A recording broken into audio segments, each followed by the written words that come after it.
On my ex-boyfriend's wedding day, he mocked my simple life in front of his rich friends. But when his bride-to-be saw me, she froze with horror. What happened next left everyone in shock. The measuring spoons clattered against the metal bowl as my hands trembled. 6 wedding cakes, I'd done hundreds before, but this one was different. This one was for him. I'm Scarlet, and somehow I'd landed myself in the most twisted situation of my life, baking for my ex-boyfriend's wedding. The same man who'd told me I'd never amount to anything more than small-town trash. Girl, you need to call them and cancel. Tabitha's voice cut through my spiraling thoughts as she leaned against my industrial kitchen counter.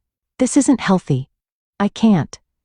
I continued mixing the batter, perhaps a bit more aggressively than necessary. This contract could put sweet endings on the map. Do you know how many wealthy clients attend these society weddings? Screw wealthy clients. Tabitha grabbed my wrist, forcing me to stop stirring. We're talking about Jackson, the same Jackson who dumped me because I wasn't ambitious enough for his taste. I yanked my hand away. Trust me. I remember. The timer dinged, and I welcomed the distraction, pulling out a perfectly golden layer of vanilla sponge. The familiar scent of butter and vanilla usually calmed me. But today, it just reminded me of that last night with Jackson, when I'd baked him his favorite cookies right before he crushed my heart. At least let me come with you to the venue tomorrow, Tabitha pleaded, following me as I moved around the kitchen. You shouldn't face them alone. Them? I raised an eyebrow, setting the cake layer to cool. Jackson, his stuck-up friends, and his picture-perfect fiancée. She counted off on her fingers. What's her name again? Celeste? The name hit like a punch to the gut. I'd seen Celeste's face plastered across local society pages. Old money, perfect smile, everything I supposedly wasn't. Look, I said, turning to face Tabitha. This is just business. I'm not the same naive girl who thought love conquered all. I own this bakery now. I'm successful in my own right. Rhea called earlier. Tabitha changed tactics. She said she'd be happy to take this contract if— No, I slammed a cabinet door harder than intended. I'm not hiding from this. Besides, you should see the commission they're paying. It's enough to finally get that new industrial mixer we need. My phone buzzed with a text. Speaking of the devil, it was from Jackson's wedding planner confirming tomorrow's venue visit. Fine. Tabitha threw up her hands in defeat. But promise me you won't let them get to you, especially that friend of his. What's his name? Chase? I heard he's been running his mouth about you taking the contract. I forced a smile. Let them talk. I'll let my work speak for itself. The rest of the afternoon passed in a blur of buttercream and fondant. As the sun set, casting long shadows across my empty bakery, Tabitha finally headed home, but not before making me promise to call her if things went sideways tomorrow. Alone at last, I pulled out the wedding brief. 6 tiers of white chocolate and raspberry, decorated with hand-painted sugar flowers. Classic, elegant, probably cost more than my first car. My fingers traced over the specifications, remembering how Jackson used to mock my dreams of opening my own bakery. A baker. He'd laughed. Come on, Scarlet. You're better than that. Come to the city with me. I can get you a real job. The memories sparked something inside me. Not pain, not anymore, but determination. I grabbed my phone and dialed Rhea. Hey, I know it's late, but I need a favor. Remember those sugar flowers you're so amazing at? Think you could help me create something spectacular tomorrow? I want to show these people what small-town trash can really do. Her enthusiastic response made me smile for the first time that day. Tomorrow, I'd walk into that venue with my head held high. Let them whisper. Let them judge. I had nothing to prove to Jackson or his wealthy friends anymore, but I had everything to prove to myself. As I locked up the bakery, the streetlights flickering to life around me, I couldn't shake the feeling that this wedding would change everything. I just didn't know how right I was. Looking up at the fading sunset, I made myself a promise. By the time this wedding was over, they'd never forget the small-town baker they'd underestimated. I just had no idea then that revenge would taste sweeter than any cake I'd ever baked. The Griffin estate loomed before me, all marble columns and manicured lawns. I gripped my portfolio tighter, forcing myself to breathe as I navigated my beat-up Honda through a sea of luxury vehicles. Well, if it isn't the little baker girl. Chase's voice dripped with condescension as I stepped out of my car. He stood with a group of Jackson's friends near the entrance, champagne flutes in hand despite the early hour. I straightened my blazer, silently thanking Tabitha for insisting I dress rich people fancy today. Good morning, Chase. Still day drinking at 10 a.m. I see. Some things never change. His smile tightened as a few of his companions poorly concealed their snickers. Before he could respond, the wedding planner, Miranda, clicked her way down the steps in impossibly high heels. Scarlet, thank goodness you're here. We need to discuss the cake placement immediately. She grabbed my arm, steering me away from Chase's group. Don't mind them, darling, they're just here for the pre-wedding brunch. Inside, the mansion buzzed with activity. Staff members darted around with flowers and fabric swatches, transforming the already opulent space into something even more extravagant. The cake will go here. Miranda gestured to an elaborate display area. We're thinking of a spotlight effect to really make it pop. Perfect. I opened my portfolio showing her the sketches Rhea and I had worked on last night. I was thinking we could incorporate these hand-painted sugar flowers cascading down. Oh my God. Is that Scarlet Young? I froze. That voice. I turned to see Sylvia, Celeste's sister, sashaying toward us in a designer dress that probably cost more than my monthly rent. I told Celeste she should have gone with a fancy bakery in the city. She stage whispered to Miranda, but she insisted on supporting local business. Her air quotes made my teeth clench. Your sister has excellent taste, I replied smoothly. My sugar flowers won the regional pastry competition last spring. How quaint. Sylvia picked up my portfolio, flipping through it with exaggerated disinterest. But can you handle something of this scale? This isn't exactly a small-town birthday party. I assure you, I started, but was cut off by new voices entering the room. The flowers should be roses, Jackson. I don't care what your mother says about lilies. My heart stopped. Jackson and Celeste walked in arm, the perfect society couple. He looked exactly the same. Maybe a bit more polished, but still devastatingly handsome until he opened his mouth. Scarlet. His surprise quickly morphed into that familiar smirk. I didn't think you'd actually come. I'm professional enough to separate business from pleasure, I said, taking my portfolio back from Sylvia, or lack thereof.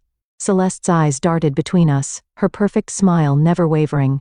So, you're the famous baker everyone's been talking about. Your portfolio is impressive. Something in her tone made me look closer. Behind that society smile, I caught a flash of something: recognition, understanding. Before I could analyze it further, Chase sauntered in. Hey Jackson, remember when Scarlet used to talk about opening a cute little cupcake shop? He laughed, draping an arm over Jackson's shoulder. Look at her now, living the dream.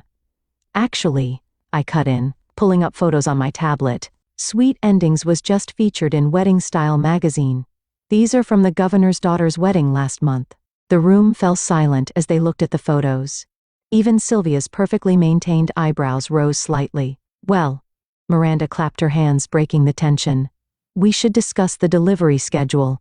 Scarlet, if you'll follow me. As we walked away, I heard Chase mutter, still can't believe they hired the help to cater. I stopped dead in my tracks, turning slowly. You know what, Chase? You're right, I am the help and I'm damn proud of it. Because while you're still living off Daddy's money, I built something of my own. Now if you'll excuse me, I have a wedding cake to design. The silence that followed me out was sweeter than any frosting I'd ever made. But it was Celeste's expression that stuck with me. That quick flash of what looked almost like admiration. Miranda led me to a private room to discuss details, but my mind was racing. Something felt off about this whole situation. The way Celeste had looked at me, the tension in the room that went beyond mere social awkwardness. Scarlet? Miranda's voice snapped me back about the delivery schedule. Right, I said, pulling out my calendar. Let's make sure everything is perfect for the big day. Perfect, I thought, or perfectly devastating. Either way, I had a feeling this wedding was going to be one for the books. 2 weeks before the wedding, I was back at the Griffin estate, setting up a tasting session. My hands moved with practiced precision as I arranged cake samples on delicate china plates, each one a testament to years of perfecting my craft. Still playing with sugar and flour, I see. I didn't need to turn around to know it was Jackson. His cologne, still the same expensive brand, filled the empty dining room. Some of us actually enjoy our work, I said, continuing to arrange the plates. Though I suppose that's hard to understand when you're just managing Daddy's hedge fund. He moved closer, examining the display. You know, I always thought you'd grow out of this phase, come to your senses. You mean become the trophy wife you wanted? I finally turned to face him. Sorry to disappoint, that's not. He ran a hand through his perfectly styled hair. I wanted more for you, Scarlet. This town, this life, it's so small. Small? I gestured to the cake samples. The governor's daughter didn't think so. Neither did the mayor's son or that tech billionaire who flew me to California last month. His eyes narrowed. Since when do you travel for work, have high-profile clients? Sorry. I forgot to update you on my career moves after you dumped me. The door opened, and Miranda bustled in with her clipboard. Everything ready. The family will be here in 5 minutes. Perfect timing, a voice said behind her. Celeste stood in the doorway looking immaculate in a cream-colored suit. Her eyes locked onto mine with an intensity that seemed out of place for a simple cake tasting. Jackson, darling, she said, not breaking eye contact with me. Your mother's on the phone. Something about the seating arrangement. He hesitated, looking between us before leaving. The moment he was gone, Celeste's perfect posture slumped slightly. Miranda, she said, could you give us a moment?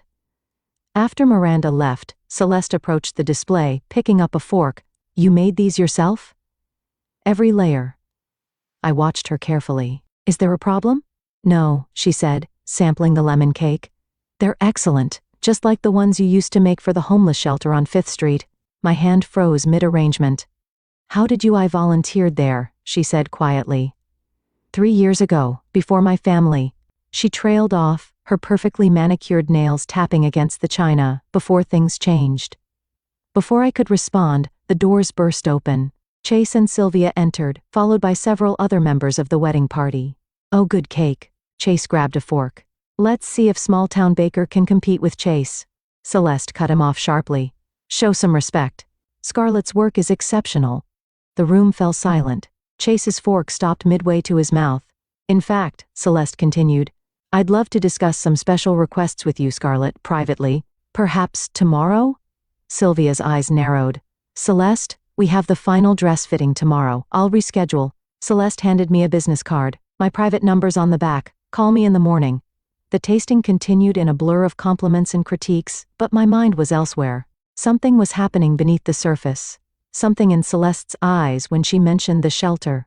As I packed up my supplies later, Jackson reappeared. Whatever game you're playing, he said, leaning against the door frame. It won't work. Game. I closed my cake carrier with a snap. I'm just doing my job. Celeste is naive. She doesn't know you like I do. I straightened up, meeting his gaze. No, she doesn't know me like you do. She seems to know me better. His jaw tightened. Just remember your place, Scarlet. You're the help, nothing more. My place? I stepped closer. My place is wherever I damn well choose it to be. And right now, it's making your wedding cake. Unless you'd like to explain to your society friends why you fired the baker featured in Wedding Style. He opened his mouth, then closed it again. That's what I thought. I gathered my things and headed for the door, pausing beside him. Oh, and Jackson, the lemon cake you just praised? It's the same recipe you called amateur 5 years ago. Funny how money changes people's taste buds. I left him standing there, but my confidence wavered once I reached my car. Celeste's business card burned in my pocket like a live coal. Tomorrow's meeting could change everything. I just wasn't sure if it would be for better or worse. As I drove home, my phone buzzed with a text from Tabitha. How'd it go? I pulled over and stared at the message, then at Celeste's card. After a long moment, I typed back, You're not going to believe what just happened. The coffee shop Celeste chose was on the outskirts of town. No chance of running into her usual crowd here. She sat in a corner booth, her designer clothes standing out against the worn leather seats. You're probably wondering why I asked you here, she said, as I slid into the seat across from her. The thought crossed my mind. I wrapped my hands around my coffee mug along with why the bride is having secret meetings with her fiancé's ex. Celeste leaned forward, her voice dropping. What do you know about my family's business? Griffin Industries, only what everyone knows. Real estate development, corporate acquisitions. That's the glossy version. She pulled out her phone, sliding it across the table. This is the reality. I looked at the screen. Documents, photographs, spreadsheets. I don't understand. Keep scrolling. With each swipe, my stomach turned. Photos of demolished community centers, eviction notices, environmental violations, spreadsheets showing manipulated numbers, properties undervalued, then resold at massive profits. That homeless shelter where we met? Celeste's voice cracked. My father bought it 6 months later. Now it's luxury condos. Why are you showing me this? Because I need your help. She grabbed my wrist. And because you're the only person who might understand? Understand what? What it's like to watch Jackson and his friends destroy people's lives while calling it business. Her grip tightened. I thought I could change things from the inside. But this wedding, it's just another business merger. My family's influence combined with his family's connections. The bell above the door chimed. We both jumped as Rhea walked in, stopping short when she saw us. Scarlet. She looked between us, confusion clear on her face. Rhea, I stood quickly. I'm just having a meeting about the wedding cake. Right. She didn't look convinced. I'll see you at the bakery later. After she left, Celeste relaxed slightly. Can we trust her? With sugar flowers? Absolutely. With this? I gestured to her phone. I don't know yet, but what exactly are you proposing? I have access to more documents, proof of everything they've done, but I need someone on the outside, someone they won't suspect. She smiled grimly. Someone they've already underestimated. You want to expose them right before your wedding, during it. Her eyes gleamed. When everyone who matters is there to witness it. I sat back, mind racing. This is crazy. You're talking about taking down your own family. They stopped being family when they started destroying other families for profit. She pulled out another phone, a burner, I realized. I've been gathering evidence for months, but I need help getting it to the right people at the right time. And you think the bitter ex-girlfriend is your best choice? I think the successful businesswoman who built herself up from nothing is my best choice. She leaned forward again. They never saw you coming, Scarlet. Just like they never saw me coming. My coffee had gone cold. If we do this, there's no going back. You know that, right? I stopped being able to go back the day I found out what they did to that shelter. She pulled out a USB drive. Everything's here, take it. Look through it. If you're in, text this number. As she stood to leave, I grabbed her arm. Why now? Why not expose them some other way? Because they're about to close their biggest deal yet, right after the wedding. A development project that will displace hundreds of families. She slipped on her sunglasses. We have 2 weeks to stop it. After she left, I sat there holding the USB drive, feeling its weight in my palm.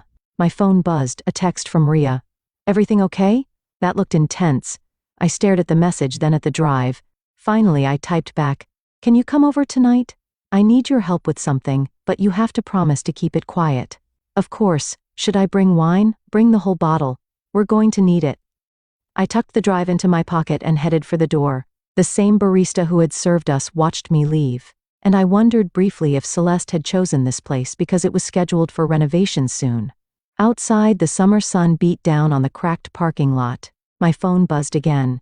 Jackson this time. Probably with some passive-aggressive comment about the cake flavors. I declined the call. For years, I'd thought karma would catch up with him naturally. Now I had the chance to give it a helping hand. The question was, could I handle the consequences? As I drove back to the bakery, I remembered something my grandmother used to say. Sometimes the right thing and the hard thing are the same thing. I pulled out the burner phone Celeste had slipped me and typed, I'm in. Let's make this wedding one they'll never forget. Holy shit, Rhea whispered, staring at my laptop screen. Holy actual shit. We sat in my apartment above the bakery, surrounded by empty wine glasses and printouts of Celeste's documents. The USB drive had contained even more damning evidence than I'd expected. Look at this one. I pointed to a particular spreadsheet. They bought the community center for pennies on the dollar after spreading rumors about drug activity in the area, which they started. Rhea added, shuffling through papers by paying people to hang around outside. That's diabolical. My burner phone buzzed. Celeste's message read, Tomorrow, dress fitting. Back entrance of boutique at 2. Are you sure about this? Rhea asked, watching me type a response. If they catch you, the bell downstairs chimed. Someone entering the bakery after hours. We froze. We're closed, I called out, quickly gathering the papers. It's me. Tabitha's voice carried up the stairs, and you better have a good explanation for why you're not answering your regular phone. I opened the door to find her holding a pizza box and wearing her urine trouble face. Okay? She said, taking in the scene. Papers everywhere, Rhea looking guilty. Multiple phones on the table. What are you two up to? Close the door, I said.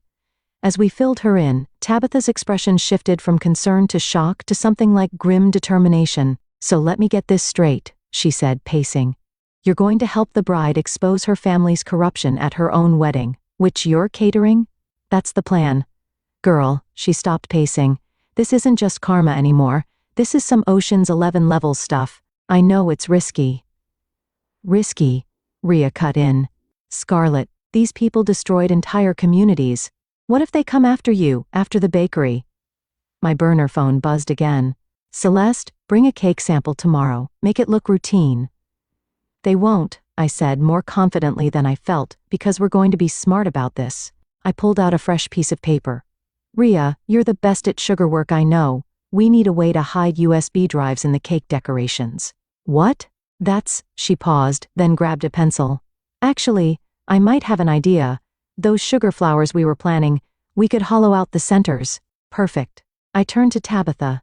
And I need you to do some digging. You're a paralegal. Can you find out which reporters might be interested in this story? Already thinking of 3 who'd kill for this scoop. She pulled out her phone. But we need to be careful how we approach them. We worked late into the night, planning every detail. Rhea sketched designs for hollow sugar flowers, while Tabitha compiled a list of contacts. I practiced my cake presentation for tomorrow, making sure everything looked perfectly normal. At midnight, my regular phone rang. Jackson, should I answer it? I asked. Put it on speaker, Tabitha said. Scarlet. His voice filled the room. We need to talk about the cake design. Some of the elements seem inappropriate for an event of this caliber. The design Celeste approved yesterday. I kept my voice neutral. The one Miranda praised. Things have changed. I'm sending you new specifications. Any changes need to come through the wedding planner? I said, reciting standard policy. You understand, of course. Everything needs to be properly documented. A pause. Right. Of course. He hung up. He knows something's up, Rhea said. No, Tabitha corrected. He suspects something's up, but his ego won't let him believe his small-town ex could possibly be a threat.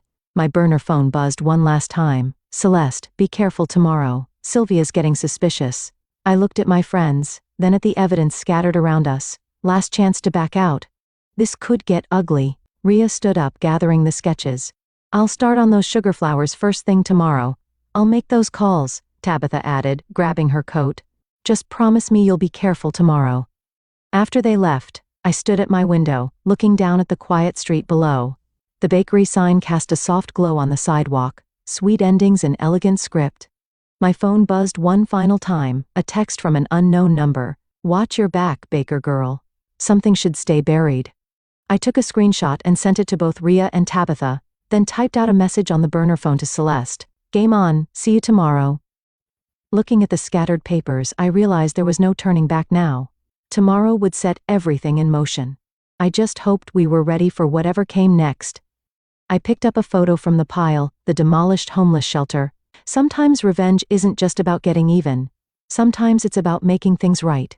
3 days before the wedding, everything went sideways. I was in the bakery kitchen with Rhea, carefully assembling the hollow sugar flowers, when Sylvia burst through the door unannounced. Well. She stalked around the workspace, perfectly manicured nails trailing along the counter. Quite the operation you have here. Rhea's hands trembled slightly as she continued working on a delicate rose petal. I stepped forward, blocking Sylvia's view of our work. This is a restricted area, I said firmly. Health code regulations. Oh, please. Sylvia pulled out her phone, showing me a photo. My heart stopped. It was me and Celeste at the coffee shop. Want to explain this? Discussing cake details with the bride. I kept my voice steady. That's literally my job. In some dive across town, she swiped to another photo. Celeste passing me the USB drive. Try again. The kitchen door swung open again. Celeste walked in, still in her wedding dress from the final fitting. Sylvia. Her voice was ice. What are you doing here? Protecting our family. Sylvia turned to her sister. Did you really think I wouldn't figure it out? The secret meetings, the mysterious phone calls. Get out, Celeste said. No. Sylvia stepped closer. You're about to marry into one of the most powerful families in the state. I won't let you ruin everything because of some misplaced guilt over a few necessary business decisions. Necessary? Celeste laughed bitterly. Was it necessary to bribe health inspectors to shut down that daycare center? Necessary to forge documents about asbestos in the senior living facility? Rhea dropped a sugar flower, the delicate petals shattering on the floor. You should leave, I told her quietly. She nodded, gathering her things quickly. Once she was gone, Sylvia's perfectly composed mask cracked. You ungrateful little. Careful, I cut in. You're not the only one with photos. I pulled out my phone, showing her the screenshots of threatening texts I'd received. Anonymous numbers are traceable, you know. You think you can threaten me? She grabbed my phone, but I'd already backed everything up. I'll destroy your little bakery, one health code violation report, and what? Celeste stepped between us. You'll prove exactly what we're trying to expose, how our family crushes anyone who stands in their way. I'm trying to protect you. No, Celeste said softly. You're trying to protect yourself, your lifestyle, your reputation. If you do this, Sylvia's voice shook. There's no going back, no trust fund, no family connections, nothing. I know. Celeste smiled sadly. That's the point. The kitchen door opened again. This time it was Jackson. Everything okay in here? He looked between us. I heard raised voices. Everything's fine, Sylvia said smoothly. Just a small disagreement about flower placement. Jackson's eyes narrowed on the cake that's not even assembled yet. Jackson, Celeste touched his arm. Could you give us a minute? Sister stuff. After he left, Sylvia turned to me. You have 24 hours to back out. After that, she let the threat hang in the air. Or what? I stepped closer. You'll do to me what you did to everyone else who got in your way. Go ahead. Some things are worth losing everything for. She stormed out, the door slamming behind her. The moment she was gone, Celeste sagged against the counter. She'll tell them everything, she whispered. No, I said, pulling out my phone to text Tabitha. She won't, because that would mean admitting she knew about it all along. She's as guilty as they are. My phone buzzed. Rhea, I'm so sorry. Should I come back? Not today, I typed back. But be ready for tomorrow. Everything's moving up. Celeste watched me text. The reporters. Tabitha's contact is ready the moment we give the signal. What about the evidence? The USB drives? I opened a cabinet, revealing a row of completed sugar flowers, each with a hollow center, ready to be placed on the cake. During setup, no one will question the bride checking the decorations one last time. Celeste touched one of the flowers gently. It's really happening. Last chance to back out? I offered. She straightened up, smoothing her wedding dress. No. Sylvia just proved exactly why we need to do this. After she left, I called Tabitha and Rhea for an emergency meeting. We had to move fast now. Sylvia might not tell her family everything, but she'd definitely try to stop us. As I waited for them to arrive, I looked at the sugar flowers we'd created. Each one beautiful, delicate, and carrying enough evidence to bring down an empire. The bell above the bakery door chimed. Time to finish what we started. Wedding day. My hands were steady as I assembled the 6-tier masterpiece in the Griffin Estates Grand Ballroom. Each sugar flower contained its own digital bombshell waiting to detonate. Everything looks perfect, Miranda gushed, circling the cake. The flowers are exquisite. Thank you. I adjusted the final tier. Is the bride ready for the final approval? Small delay upstairs. Family drama, apparently. My stomach clenched. Had Sylvia finally cracked? Rhea appeared at my elbow, carrying a box of backup flowers. Everything okay? Before I could answer, shouting erupted from the hallway. Celeste burst into the ballroom, still in her wedding robe, with Sylvia right behind her. You can't do this. Sylvia grabbed her sister's arm. Think about what you're throwing away. Let go of me. Celeste's voice was steel. She turned to Miranda. Could you give us a moment? The wedding planner hesitated, then hurried out. Rhea squeezed my hand and followed. The reporters are already here, Sylvia hissed. I saw them arriving. What did you do? Nothing yet. Celeste walked to the cake, pretending to inspect it. Her fingers brushed one of the sugar flowers. But in about 3 hours, I'll tell Jackson everything. No, you won't. I stepped forward. Because we have proof of your involvement too. Every bribe, every forged document, every campaign contribution to look the other way. The ballroom doors opened again. Chase strutted in, champagne in hand despite the early hour. Ladies, beautiful cake. Scarlet almost makes up for he stopped sensing the tension. Everything okay here? Fine. Sylvia snapped, just discussing some last-minute details. Really? He smirked. Because it looked like the doors burst open again. Jackson stormed in, face dark with anger, waving his phone. What the hell is this? My heart stopped. On his screen was an email, one of the documents from the USB drive. Someone just sent this to every guest. He looked between us. Something about illegal evictions and forged permits? Jackson, Celeste started. Don't. He turned to me. This was you, wasn't it? Couldn't stand seeing me happy. Actually, Celeste stepped between us. It was me. The silence that followed was deafening. What? Chase laughed nervously. Come on, Celeste. This is just some bitter ex trying to what? I cut in. To expose how your families built their fortunes, how many lives you destroyed. You don't understand business, Jackson sneered. No, you don't understand humanity. Celeste pulled out her phone, and in about 10 seconds, neither will anyone else. She pressed a button. Immediately, phones throughout the building started buzzing. The evidence was going out. All of it. You bitch. Sylvia lunged for her sister's phone. I moved without thinking, stepping between them. Sylvia's momentum carried us both into the cake table. For one horrible moment, everything tilted. The crash echoed through the ballroom. 6 tiers of cake and sugar flowers scattered across the marble floor. No, Sylvia screamed, diving for the fallen flowers. Where are they? Where are the drives? Looking for these? Rhea stood in the doorway, holding up several USB drives. Behind her, reporters and photographers pushed their way in, cameras flashing. It's over, Celeste said quietly. The evidence is already out there, all of it. Jackson grabbed my arm. You planned this, all of it. Let go of her. Tabitha's voice cut through the chaos. She stood with a police detective I recognized from her law firm. Unless you want to add assault to the list of charges. He released me, stepping back. Charges? This is ridiculous. Our lawyers will already have their hands full, the detective interrupted, holding up a warrant. We've been building this case for months. Your little wedding drama just gave us the final pieces we needed. Guests were flooding in now. Phones out, recording everything. Chase tried to slip away, but was stopped by 2 uniformed officers. You can't do this, Sylvia was saying, mascara running. We're the Griffin family. We're untouchable, not anymore. Celeste untied her wedding robe, revealing a simple dress underneath. And I'm not a Griffin anymore either.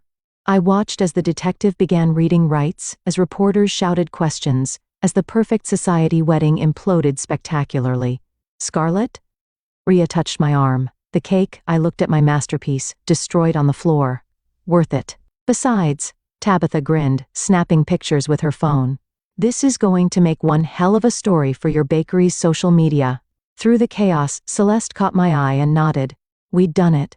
The empire was crumbling, and all it took was some sugar flowers and the truth. As they led Chase and Sylvia away in handcuffs, Jackson turned back one last time. I hope you're happy now.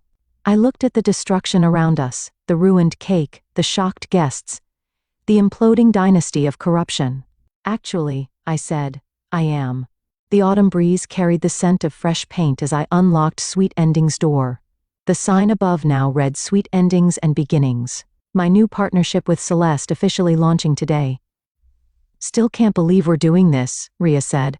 Arranging pastries in the display case, she'd become my head baker after the wedding scandal, proving herself invaluable. Which part? I asked. The bakery expansion or turning the old Griffin building into a community center? Both.